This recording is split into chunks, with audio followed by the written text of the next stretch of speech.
We're on a road trip at the moment and we're in beautiful sunny Queensland. And look, instead of using a viewfinder, I use my phone's camera to take lots of photos. Then I can crop them in however I like and keep a record. It's important to figure out what has attracted us to the scene and make sure we don't lose sight of it and work everything else in and around it. I like the way the water goes around the corner and the beautifully contrasting bushes. I also like the fact that the background can be mystified a little bit, receded into the distance. It's always good if you have 3 layers of landscape. We have the background, the midground and the foreground. That makes it super easy, even if everything has been all muddled up and looks the same.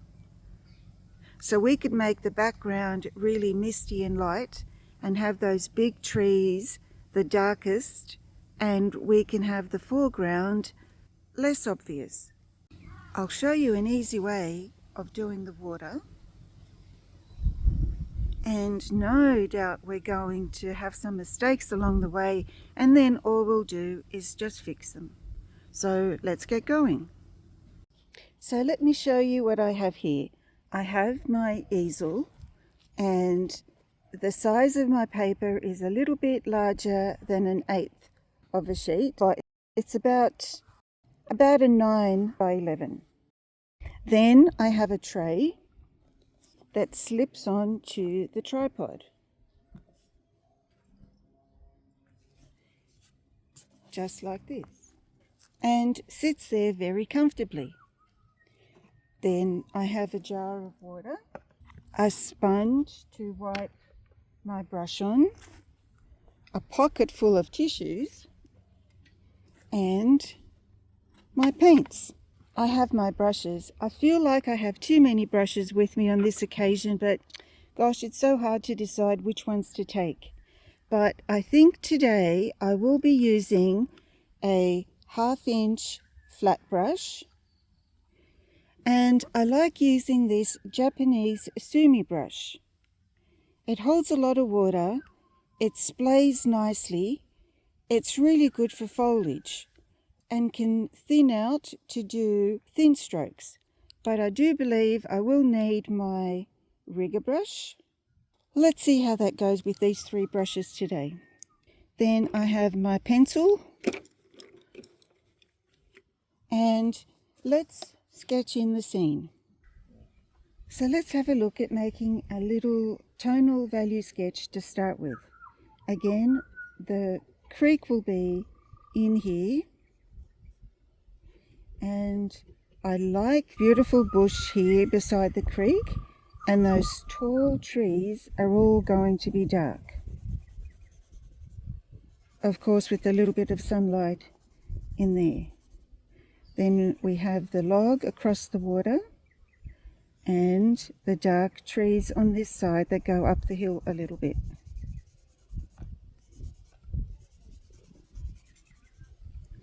Then those trees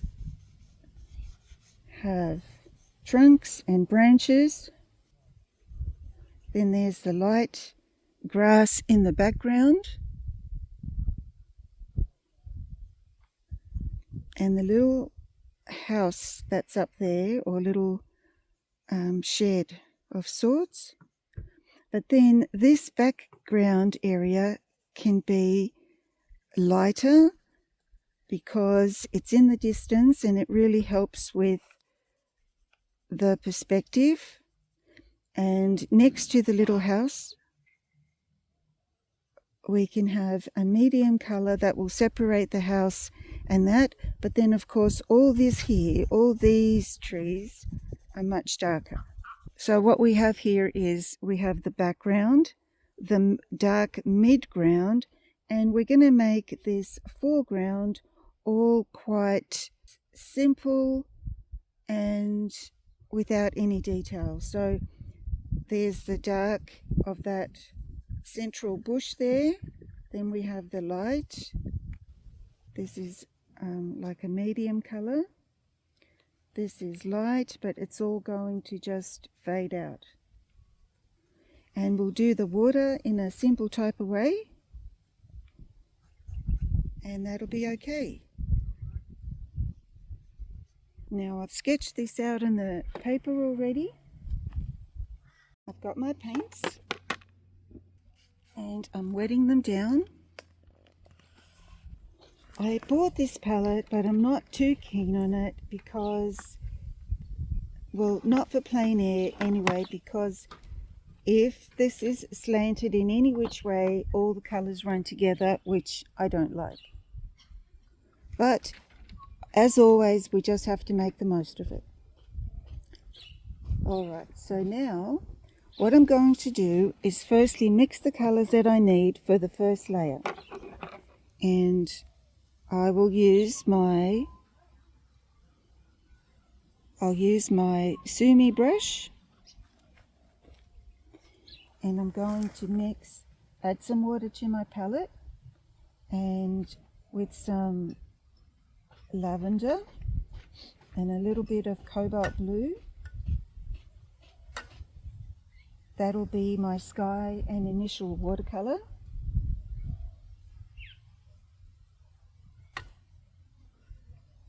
And I'll squeeze all that extra paint out. See how much came out?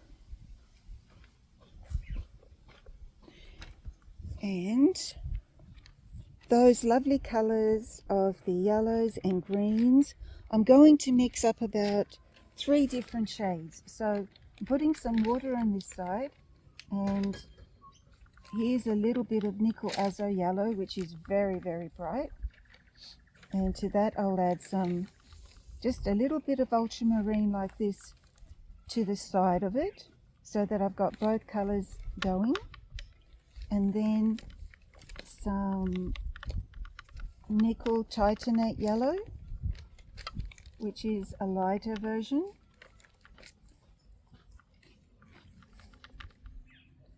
Just have to have some colors ready on the go.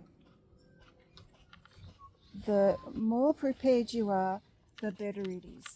And some yellow ochre.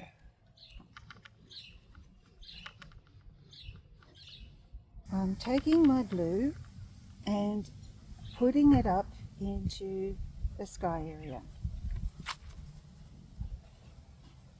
Just like that. And see how I've got the bead going? That's super important.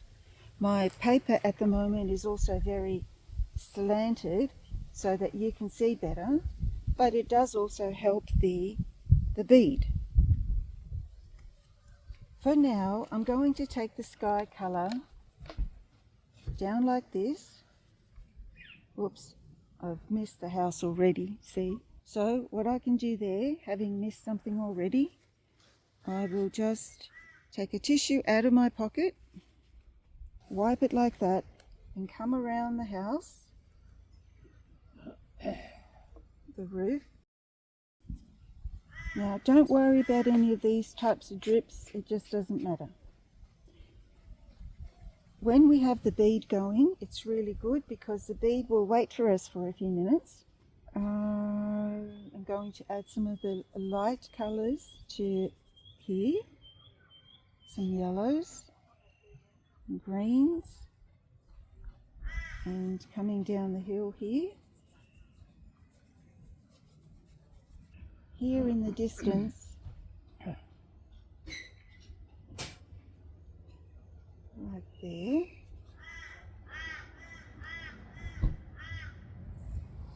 And this light little bush in here, but leaving some whites.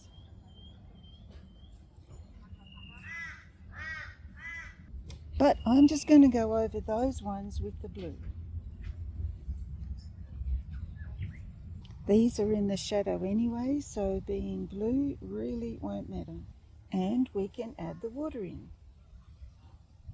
Up here, I'm going to leave a tiny little gap for where the sunlight hits the bank. I have to make sure my brush is full of paint so it becomes a flat wash. You can have a few little white sparkles in there.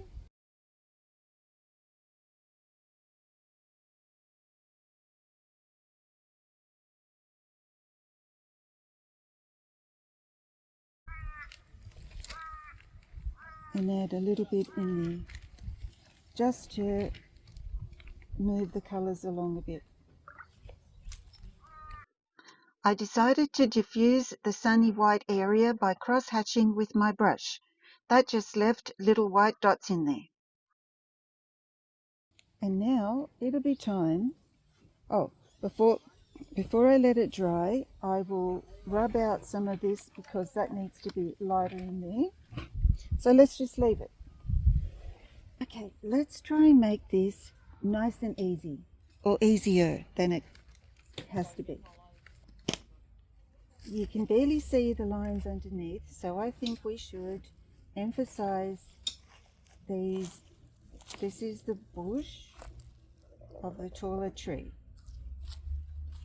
And why not allow some light to filter through, because it will always make it nicer. Some branches, and maybe a thicker one that goes across.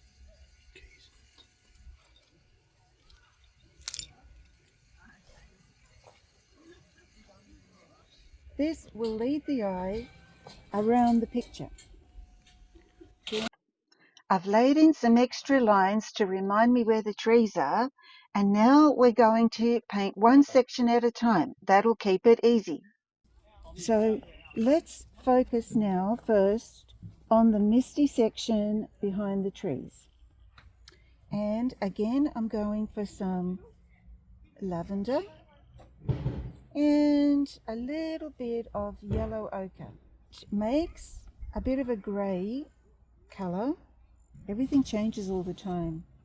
So I want these trees a bit like that.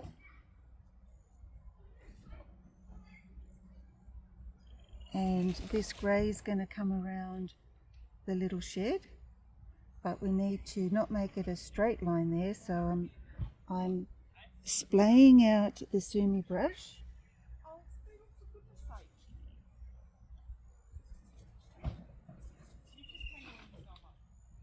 Like that.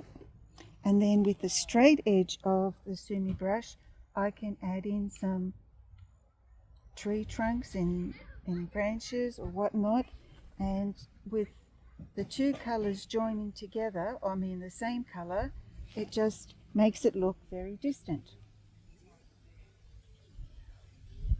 Okay, so that's the distance, and now we better add that a bit closer to the roof line there, and then just bring something over the roof line like this.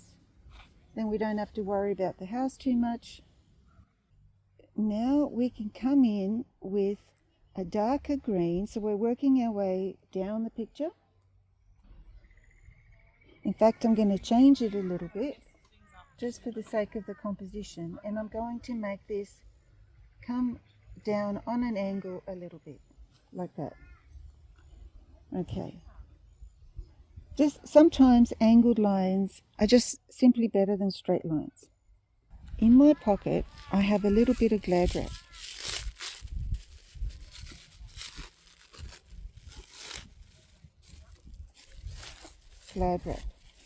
And I have some masking fluid. I do have to be careful, mind you, not to touch this where the wet paint is, but if I use this, I can create some nice leafy textures. Here is where I'd like them to be, and maybe just over here. So I'm scrunching it up like that, and some masking fluid, but I don't want it to go on blobby like that, so I'm just doing that to it. And now let's see, very gently we could put some in there like that, and also a little bit on this one here. A little bit hard to see, but look, see, not a blob, but do that to it. And why not do that a little bit on this side where the sun's going to hit these plants here. Just now we need to let that dry, but we can come in around Hang on. Let's not be dangerous. Let's just wait for that to dry. I can't teach you bad things. Ah, yes. As if we did everything right. We don't. It's dry. I'm washing my brush and I am going to come into these trees here. How about ultramarine blue here into a little bit of the nickel Azo Yellow from before, which is a nice deep green, but a little bit of the burnt yellow ochre, which will make it more Australian, more olivey. But I have to make a creamy mixture, not a watery one. Coming back down to our palette, I have this mixture here, but now look what I'm doing with the brush. I'm splaying it and creating all sorts of weird and wonderful shapes with it so that I can create really nice trees.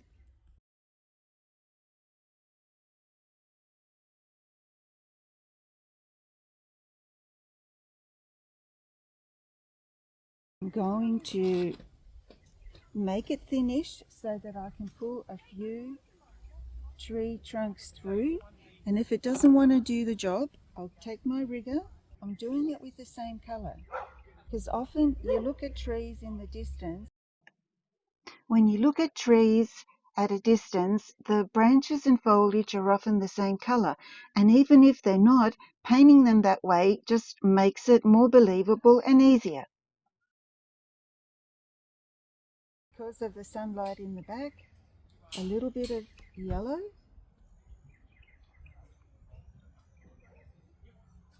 And just letting it fall down the page.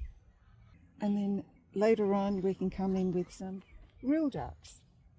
So for now, let me just see how this is going here. This is coming towards this bush. Now this bush, we can make it a slightly different type of green. Or maybe I'll add some cerulean to this mixture, the same mixture that I've got. Splayed out, give it a few little tips.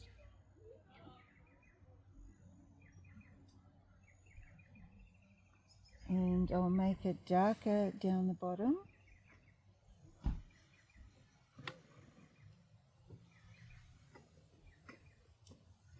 Especially when it comes next to this bush here, which is lighter. Mind you, the light's changing, so we're just going with the flow, however it's going to work out. Under some of these lighter blobs of paint, I'm putting in some darker ones, like that. So I've just connected those two shapes,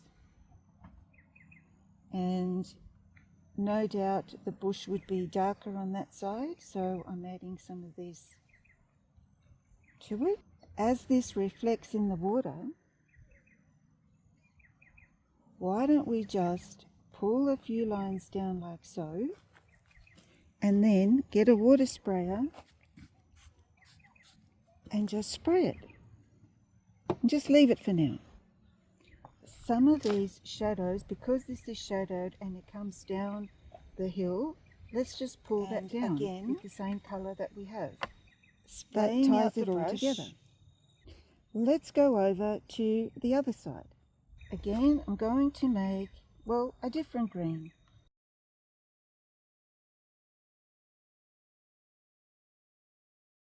I can see that the light is hitting some of the leaves on this side, but it is pretty dark over here.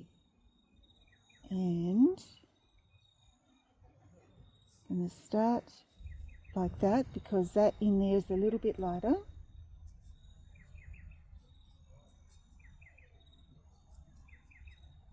Maybe it's time for some tree trunks. Let's put those in.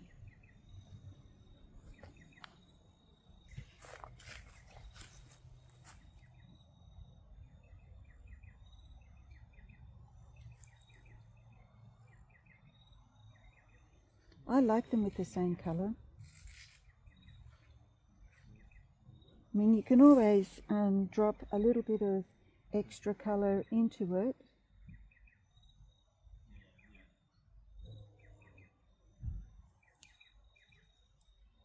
Because the sun is hitting it on this side, I'm adding a little bit of a lighter colour, covering most of the house, that way we don't have to worry about it. Now adding a darker colour to it next to, so a darker colour on this side of the lights.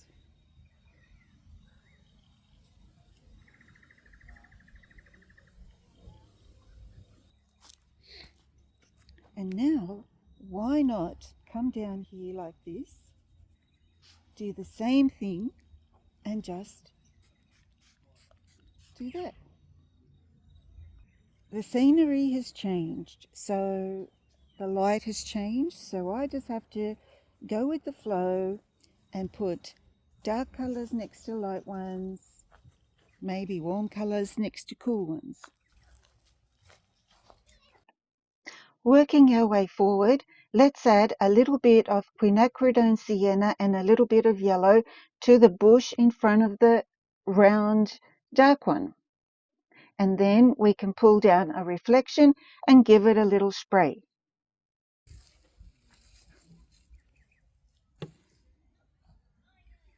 And then we can just pull some of these colours across like this.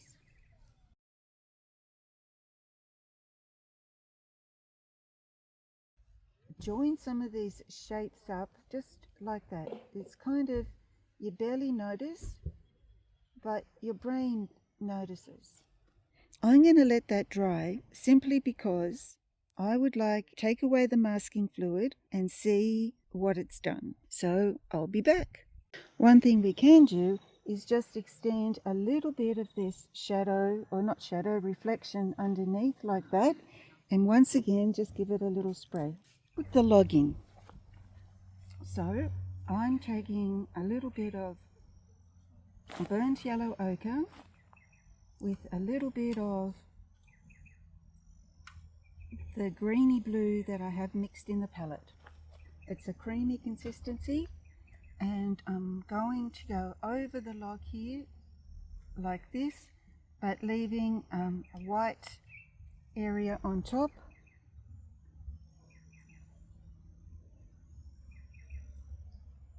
And then some of it can be slightly softened and some can just stay the way it is. And then a reflection in the water with it just mirrored, so I'll just do it like that.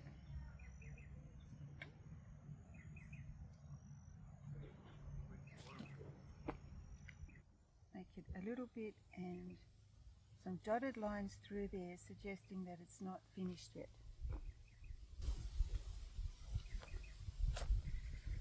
Now we can put a little bit of darker shadow colour into these bushes here. Looking at the composition, I realise that the left-hand larger trees, the darker ones, are a little bit higher than I initially wanted them to be. So the composition has all changed somewhat. And in the foreground, where I wasn't going to put anything, I am now going to put in a few reeds, which are going to be the quinacridone sienna. But that's all just part of the game and part of the journey. So go with the flow. If things need to be changed, just change them.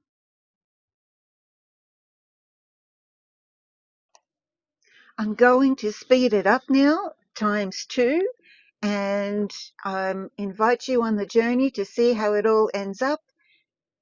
Hope you enjoy it, and let's get going.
We'll be on the road for another couple of weeks, so if you've enjoyed this little landscape plein air demo, please let me know. Let me know if you'd like any more landscapes or birds or anything else for that matter. I look forward to hearing from you and see you next time.